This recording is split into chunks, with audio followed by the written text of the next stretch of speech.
Hi, this is Atya here. Welcome to PhDpreneur, where we discuss PhD mindset and personal finance.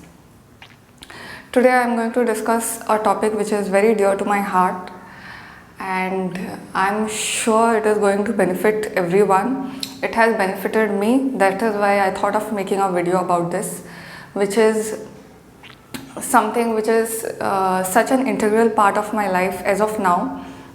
If this video resonates with anybody, the objective of starting this channel would be fulfilled. Okay.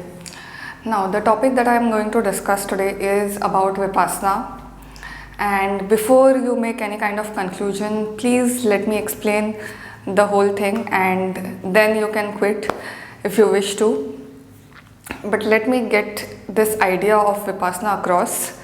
And what happens is, many of the times we get so caught up in our life that the awareness of what is exactly happening and why things are happening, that we tend to lose. So this is one of the things that can help in bringing back the awareness and lessen the pain of all the mankind. Was introduced to this a couple of years back, and since then I've never looked back or have switched to any kind of other modality. So let me explain first what Vipassna is. Okay.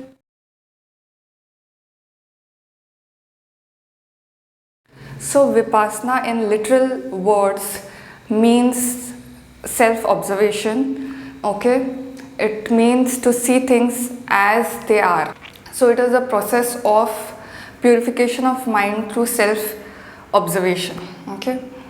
Now many of our problems arise because we tend to give them a color because of our judgment.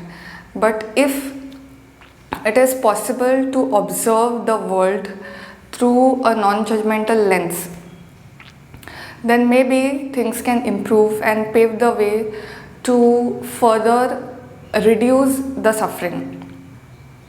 So Vipassna, basically it's a meditation. It was introduced in India by Mr. Satyanarayan Goenka, and we are going to get into the details of history and all that. But for beginning, it's a wonderful process of self-purification. I have experienced it. It is not that it's a work in progress. There is so much of agitation, distrust and disharmony in the world right now, and COVID has taken things to another level.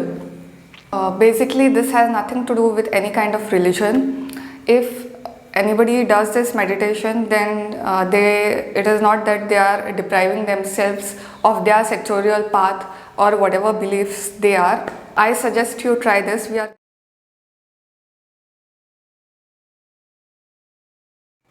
Vipassna was originally from India, okay, and over 2500 years back, Gautama the Buddha rediscovered it. He ensured the spread of Vipassana meditation and the path of Dhammic life into India as well as into the neighboring countries. Now, during his 45-year tenure of his ministry, Vipassana was the one which was preached and taught and as well as practiced by Gautama the Buddha and to his people in the kingdom. He ensured the spread of this particular technique all over India. He helped many people attain highest level of achievement in different walks of life. Over the time, this technique spread to neighboring countries like Sri Lanka and Myanmar. 5 centuries after Buddha, the technique got disappeared from India, the original country, because it was adulterated in some form of the other. Whereas in case of Myanmar, it took roots and it had the same enabling effect. Now Vipassana was reintroduced to India by Mr. Satyanarayan Goenka, and he spread Vipassana in its original purest form. And that is what we are still practicing today, and that is what happens in Vipassana camps conducted by Mr. Satyanarayan Goenka.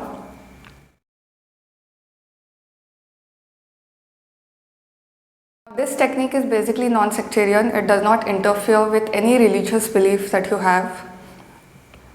In 1995, the technique was given to prisoners from jail, from Tihar jail, with record positive effects. Though the origin of this technique is from the Gautama, the Buddha, you need not become a Buddhist to practice it.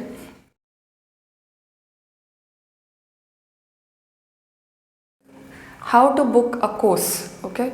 So I'm going to link a website over here, and it will help you navigate and find out which are the courses which are conducted. The course for a beginner is a 10-day course, okay? After a 10-day course, there are several different levels, like there is Satipatthana course, there are 20 days course, 30 days course. But for a beginner, it is a 10-day course. While booking, you might encounter terms like new student and old student. So new student is basically one who has never taken a 10-day course. Old student is somebody who has taken at least one 10-day course.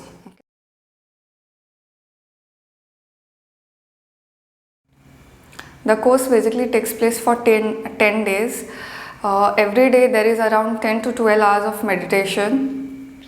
Of course, there are breaks in between. If 1 hour of meditation is there, then it is followed by breaks. The schedule starts at 4 a.m. in the morning and it ends at around 9 o'clock at night. Primarily, it will consist of meditation throughout the day.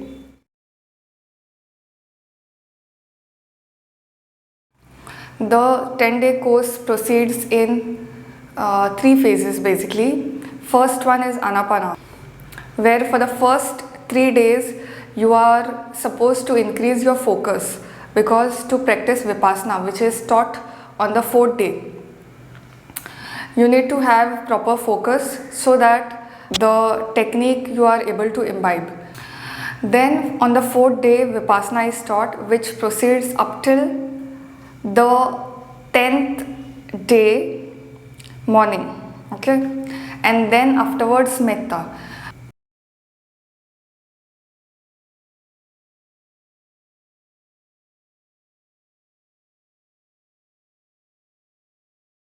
You are asked to maintain complete silence. You are not supposed to talk. Secondly, now since you have maintained silence for so many days, when you are about to hit the outside world, because for almost 10 days you are into a particular premises, so there is something called as metta. Metta means it is like a transitioning period between complete silence and the outside world. So then there is a procedure of metta where you exchange goodwill with others and you finally end the course and move on to your daily life. So I think I've pretty much explained everything.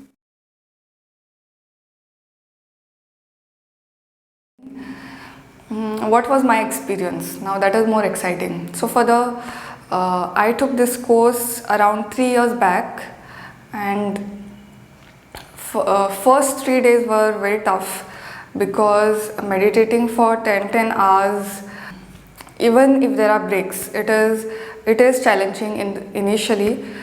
But then you kind of get used to the schedule and everything. There are people to assist you if you have any issues, so that is not a problem. My experience was increased awareness, and especially if you tend to get agitated and angry very easily, like this, then I think you will benefit the most from this course. Everybody will benefit, but it works very well for anger and anxiety. That is what I have observed. Few things to keep in mind while going for the course: to take an analog alarm clock, because digital devices are not allowed. Even your mobiles and tablets and laptop, you have to give it at you have to hand over to the management, and you get it back on the 10th day once you end the course. So that is one thing. Secondly, whatever medication and all that if you are taking for anything, then you can remember it to take it for the course. I think I've pretty much explained everything. If you have any doubts, you can let me know in the comment section. Because of COVID, courses were off at many places. Now they are starting. I'm due for another course in next month. So if that would be Satipatthana course. It is not a regular 10-day course. If you want me to do a video about that course as well, I can do. That's it for today. Stay tuned for next video.